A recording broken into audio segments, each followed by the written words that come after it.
Now, money's an illusion and a trap.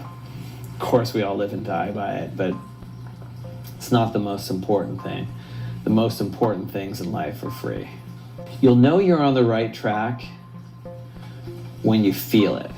There's a lot of designs that are very ubiquitous in this day and age, you know, like the iPod, the Eames, Lounge, and Ottoman. One of them for me, I would say, has to be Nike Mars Yard. I don't know what it is, but ever since I was a kid, I was a young teenager when it first came out, the whole craze of Tumblr. I remember seeing that shoe for the first time, and this is before I even knew about who Tom Sachs was, who Casey Neistat was, Van Neistat was. Even before I even cared about design at all, I just loved the way it looked. I kind of forgot about it. All this stuff started when Tumblr was the next big thing and everyone was going through it and reposting and all the cool things, looking for cooler things to post in your page. Obviously, I didn't have money back then. I was a young kid and my parents didn't really care about that stuff. And as time went by and I got older, finally being able to acquire the things that I like, and then I look at the prices of the thing. It's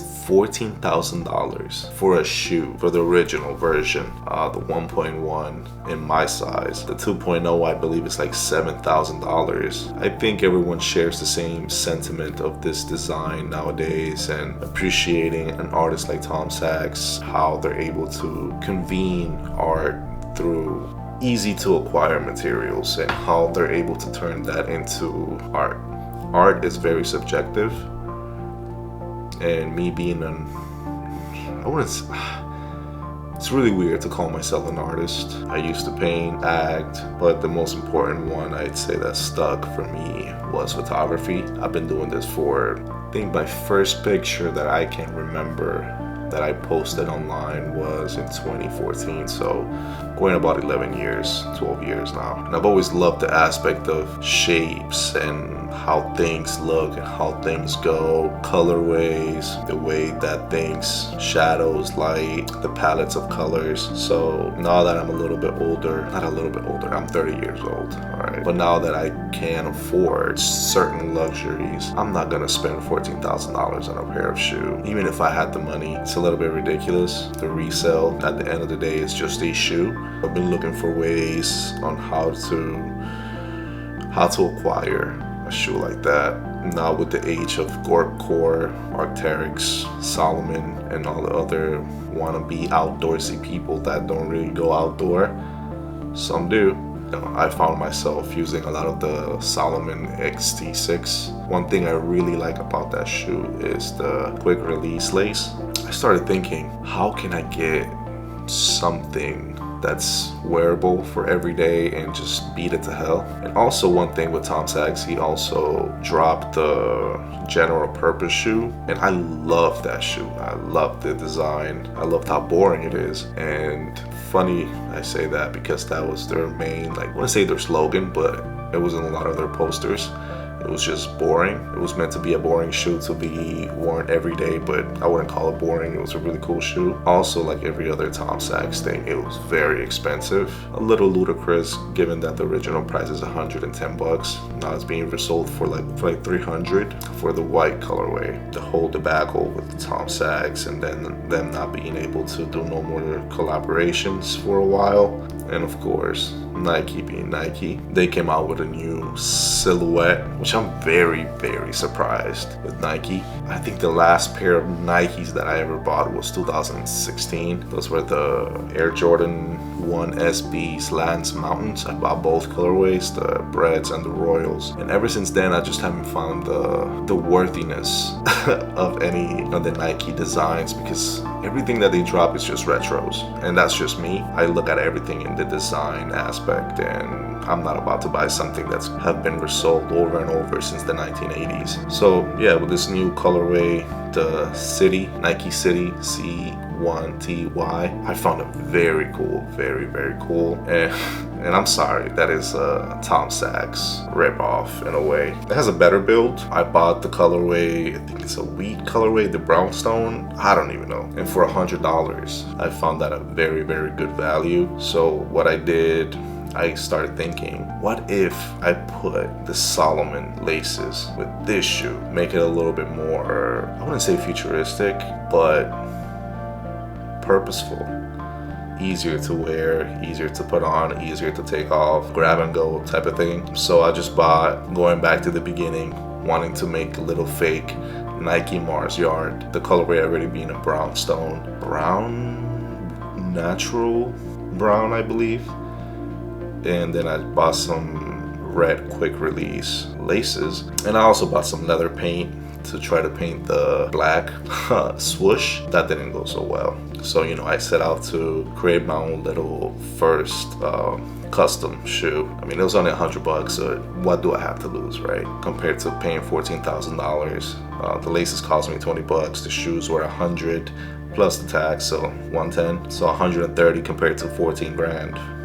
Come on. The shoe came out to be very, very nice. I first took out the original laces, then I put the quick release Solomon laces on it, and they look very, very cool. I wore them today for the first time, and they were surprisingly extremely comfortable. I saw some people online too saying that they found the shoe to be very comfortable while wearing them for a very long time. During travels, walking around cities, New York, Tokyo, even Seoul. And talking about other countries or big cities, I see that these shoes have been a little bit more of a hit around like South Korea, Japan. I've seen a lot more folks on Instagram post them with these shoes rather than American audiences, which it doesn't surprise me. I would say that people in those countries have way more curated style, look more into the detail of their design. It was a very cool little project that I set out for myself. I'm very happy with it. Like I said, it didn't work out well with the paint. I don't know how. I've never really done any customization with paint and leather. It was my first time, even though I've been a painter before. This is a whole different medium, and the paint just wasn't sticking to the black color of the original swoosh. So I just said, I'm not gonna mess it up. I'll just add the red laces and be happy with it. Maybe down the line, I'll buy some cheap Nikes with the red swoosh and just go to a cobbler and have them switch it. But in the meantime, I'll keep wearing my shoes. And also one thing too that surprised me was that I even bought the shoes, because I'm not really into wearing like sneakers anymore. I only wear like Red Wing boots. To pay so much money for some shoes that are so cheaply made and overseas, and then being resold here for $200 a pop. It's a little bit ridiculous nowadays, but to each their own. Everyone spends their money how they see it fit. I used to spend a lot of money on sneakers back in 2016. That's when I had a bunch of Jordans. My main thing was Jordan 1s, Jordan 3s and 4s. I didn't really like the other shoes. I used to have my Lance Mountains. Those shoes are about to be 10 years old, and the quality, it's next to none. It's kind of crazy that Nike doesn't make that type of leather quality anymore. I have those, and I have some Jordan 4s. I have some off-white Dunks, which I was going to sell, but RIP Virgil. I had to keep them. Just, being able to honor one of my favorite artists, which is Tom Sachs, and not just because he's one of my favorite artists, but sharing kind of the same mythos and how to go about crafting your own things from scratch, finding out little tricks. One thing about Tom Sachs is that I had kind of forgotten about his stuff. I've always, wanted to buy his furniture, and I used to love watching Casey Neistat, and I knew he worked with Tom Sachs, but I didn't know to what extent. But so I kind of forgot about all that stuff. I even forgot about the shoe until I started watching Van Neistat's YouTube channel. Man, that guy has some gems, man. I feel like a lot of my videos are just very generic in how I talk, and the way I edit, it's just very minimal, and I feel like that's my style. That's how I like to present the message that I'm trying to get through. But I love watching other YouTubers that can make an essay in video format. Van is one of those guys, and he was one of the guys that worked with Tom Sachs for a very long time. So you see a lot of the same type of work transition into other artists that worked under Tom Sachs. I follow some folks on Instagram that work with Tom Sachs right now, and it's just funny to see how the foundation that Tom Sachs has up into other artists, and they carry on that on their own projects. So I think that's very cool how an artist could convey such inspiration through other people. Yeah.